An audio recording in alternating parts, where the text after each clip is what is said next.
আমাদের কাছে ইতিমধ্যেই সেই ভিডিও ফুটেজ এসছে যে বহিরাগত সিআরপিএফ তারা চিনতে পর্যন্ত পারেনি কারা স্লোগান দিয়েছে বা কারা পতাকা নিয়ে গিয়েছিল। সিআরপিএফ এমন লাঠিপেটা করেছে যে বিজেপির ওখানকার মন্ডলের সবচেয়ে সিনিয়র নেতা গৌতম গৌরী, বিজেপির নেতা গৌতম গৌরীকে ফেলে সিআরপিএফ লাঠিপেটা করেছে। জয় বাংলা স্লোগান দিয়েছে সাধারণ মানুষ, শুভেন্দু অধিকারী সিআরপিএফ কে নির্দেশ দিয়েছে লাঠিপেটা করতে। উল্টে সিআরপিএফ বহিরাগত, তারা চেনে না কে তৃণমূল কে বিজেপি কে সাধারণ মানুষ, বিজেপিরই নেতাকে গৌতম গৌরীকে লাঠিপেটা করে আহত করেছে। তারপরে সস্তার নাটক করতে শুভেন্দু অধিকারী এখন চন্দ্রকোনা থানায় গিয়েছেন, কারণ উনি শ্রমিক ভট্টাচার্য, সুকান্ত মজুমদার, দিলীপ ঘোষদের থেকে টিআরপিতে কিছুটা পিছিয়ে পড়েছেন। এখন এই অপদার্থ শুভেন্দু অধিকারী, আরে ময়ূরের কাকের গায়ে যতই পালক লাগাক, ময়ূরের পালক দিনের শেষে কাক কাকি থাকে, দাঁড় কাক কখনো ময়ূর হয় না। 10 থেকে 12 জন, সামনে 8 থেকে 10 জন পুলিশ তাদেরকে কোলে করছে, কাঠের বাটাম, মোটা বাঁশ। আস্তে আস্তে আমার সামনের গাড়িটা আর পরেরটা দুটো ব্ল্যাক স্করপিওর উপর দমাদম। আমি যেদিকে কাছের দিকে বসছি সেদিকে দমাদম করে পিটছে। আর এই লোকাল পাবলিককে জিজ্ঞেস করুন, পেট্রোল আর কেরোসিনের জার নিয়ে এসছে গাড়ির উপর ছড়িয়ে দেশলাই মারবে। দাদা সেই সময় পুলিশ কোথায় ছিল? পুলিশ তো কোলাকুলি করছে, ওদের খবর দিয়েছে পুলিশ, আর খবর তো পুলিশ দিয়েছে। এই টাইমে এই বাস দিয়ে যাবে তো পুলিশ খবর দিয়েছে। এটা তো মডেল। এই এসপি বারুইপুরে একই ঘটনা ঘটেছিল। এই অরুণ গোবরা তখন বারুইপুর থানায় ছিল। ওই জন্য কাল থেকে চলছে। কালকে খড়গপুরে আমাকে 7 জায়গায় আটকানোর প্ল্যান ছিল, করতে পারেনি। দেবরাতে 3 জায়গায় প্ল্যান ছিল, করতে পারেনি। আজকে এখানে করেছে, ভেবেছে এইসব করে দিয়ে একে মেরে দিব, না গাড়ি পুড়িয়ে দিব, না ভেঙে দেবো, এবারে পালিয়ে যাবে ছুটে। পালিয়ে যাওয়ার লোক নই। ক্ষুদিরাম মাতঙ্গিনী হাজরাত দেশের লোক। আমি নন্দীগ্রাম না করলে দিদি থেকে দিদিমা হতেন। জঙ্গল মহলে আপনাকে ঢুকতে দেয়নি মমতা ব্যানার্জি কেউ। শুভেন্দু বিজেপি জেতার পরে 150 পার্টি অফিস তালা পড়ে গেছিল, আমি এসে খুলেছি আপনার দলের লোককে। এই জিনিস আমি দেখিনি। পুলিশ বিট হাউসে অবস্থানে রয়েছেন শুভেন্দু অধিকারী। সরাসরি আমাদের প্রতিনিধি সেখান থেকে রয়েছেন সোমনাথ দাস। সোমনাথ,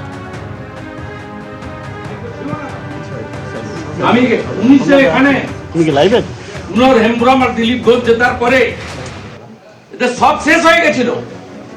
আমি এসে 150 পার্টি অফিস খুলেছি। এই দেবকুমার দেব, মণিকঞ্চন, ভাবা যায়? ঘরে ঢুকে গেছিল, পাবলিক পিটিয়ে ঘরে ঢুকিয়ে দিয়েছিল।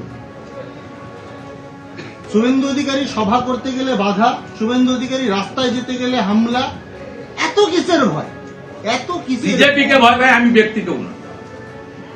মমতা ব্যানার্জি সিপিএম আর কংগ্রেসের বিরোধী দলনেতা দেখেছে, বিজেপির বিরোধী দলনেতা দেখছে। বিজেপিকে ভয় আর বিজেপির বিরোধী দলনেতাকে ভয়। উৎখাত না করা পর্যন্ত ছাড়বো না। আজকে যা করেছে, অবিভক্ত মেদিনীপুরের 35টা আসন শেষ হয়ে গেছে। দলমত নির্বিশেষে মেদিনীপুরের লোক আমাকে অন্য চোখে দেখে। আপনি মিলিয়ে নিবেন, শালবনী আর গড়বেতা বিধানসভার রেজাল্টটা মিলিয়ে নিবেন। দাদা বাইরে প্রচুর কর্মী সমর্থক দাঁড়িয়ে রয়েছে। আমি না বলেছি 20,000 হয়ে যেত। বিষ্ণুপুর থেকে, ওদা থেকে, ওদিকে চন্দ্রকোনা টাউন থেকে শুরু করে চারিদিক থেকে লোকজন ফোন করছে। সকলকে না বলেছি, তারপরেও উৎসাহী লোকজন, জনগণ, এলাকার ব্যবসায়ী, ক্লাবের ছেলেরা, স্থানীয় লোক 1000-এর বেশি জড়ো হয়ে গেছে। আমি বলেছি শান্তি রাখুন। বিজেপি অত্যন্ত ভদ্র সংস্কৃতিতে বিশ্বাস করে। এ বেচারীদের কিছু করার নেই। এদের সমস্ত পড়াশোনা মমতা ব্যানার্জি ধ্বংস করে দিয়েছে। আর এই লোকটা বারুইপুরে ছিল, এখানকার এসপি বারুইপুরে। 3 মাস আগে বারুইপুরে একই ঘটনা ঘটিয়েছিল। অ্যাকচুয়ালি কি হয়েছিল আপনার উপর হামলাটা? কখনো অ্যাকচুয়ালি প্রথমটা কি হলো, কি হয়েছিল? তো আমি এখান থেকে 165 কিলোমিটার দূর পুরুলিয়ার পাড়াতে 20,000 মানুষের সভা করে এখান দিয়ে ফিরছি। আজকে আমাকে কোলাঘাটে থাকতে হবে। কাল সকালে আমার কোলাঘাটে মন্দির উদ্বোধন আছে, শিলান্যাস আছে। আমি ফিরছি, যেমন থাকে আমার সঙ্গে সিআরপিএফ এর গাড়ি সামনে পিছনে আছে, এমনকি আমি বুলেট প্রুফ গাড়িতে উঠিনি। আমি তো ভাবতেই পারিনি যে রাত্রিবেলায় এরকম 10টা চ্যাংড়া তৃণমূলের আর সঙ্গে 10টা পুলিশ নিয়ে এসে এইভাবে করবে, ভাবাই যায়নি। স্থানীয় ভারতীয় জনতা পার্টির নেতা গৌতম ভাই তিনি খবর পেয়ে গেছিলেন, তারা সঙ্গে সঙ্গে 15-20 জন ছুটে এসেছেন 5 মিনিট 10 মিনিটের মধ্যে। তারা তাদের কার্যকর্তা সহকর্মী শুভেন্দুকে বাঁচানোর জন্য ছুটে এসেছে। আপনি কি অভিযোগ গৌতম নিজেও আঘাত পেয়েছে, ওকে ঠেলে ফেলে দিয়েছে ওখানে পুলিশ দিয়েছিল। আপনি কি অভিযোগ দাদা আপনি বলছেন কেরোসিন কেরোসিন কেরোসিন আমি তো এফআইআর করে দিয়েছি।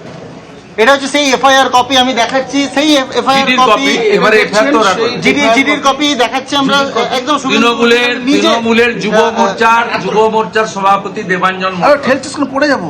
তৃণমূলের শ্রমিক শাখার সভাপতি দেবকুমার দে, তৃণমূলের মাফিয়া গুন্ডা জঙ্গি শাহরুখ খান, পঞ্চায়েত সমিতির ঠিকাদার বাণীব্রত চৌধুরী, মণিকাঞ্চন। দেখুন আচ্ছা ওসি সাহেব তো আপনি কথা বললেন, কি বললেন কি ওসি? বলবে কম বয়স কি? দাদা কোথাও গিয়ে কি এই যে আপনি বলছেন কেরোসিন পেট্রোল রেখেছে, আপনার উপরে প্রাণঘাতী হামলা তো এটা, কোথাও প্রাণে মেরে দেওয়ার চেষ্টা? সবাই এখানে, আপনারাও মিডিয়া সেফ নয়, আপনারাও সেফ নয়, পশ্চিমবঙ্গে কেউ সেফ নয়। আগে আমরা জানতাম মা দিদি বোন বেটিরা কন্যারা সুরক্ষিত নয়, আজকে জানলাম নির্বাচিত বিধায়করাও সুরক্ষিত। এরা মুছে ফেলতে চায়, বিরোধী থাকবে না, তাতে যদি পুড়িয়ে মারতে হয় হবে। দাদা দাদা এরকম তো প্রথম নয়, বারবার ধরে আপনি সহ বিজেপির সমস্ত নেতাদের উপরে হামলা। কি বার্তা দেবেন, কি বার্তা দেবেন আপনার? ওদিন নেবার আগে একটু দপ করে চলে উঠে, এদের টাইম হয়ে এসেছে।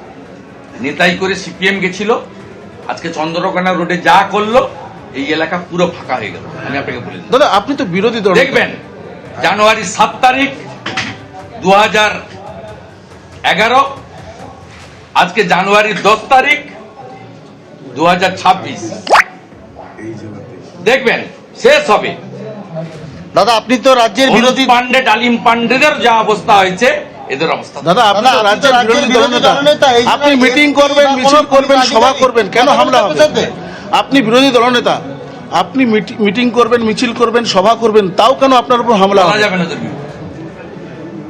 ওদের বিরুদ্ধে বলা যাবে না, মা বেটার বিরুদ্ধে কিছু বলা যাবে না। এবিপি আনন্দ এগিয়ে থাকে, এগিয়ে রাখে।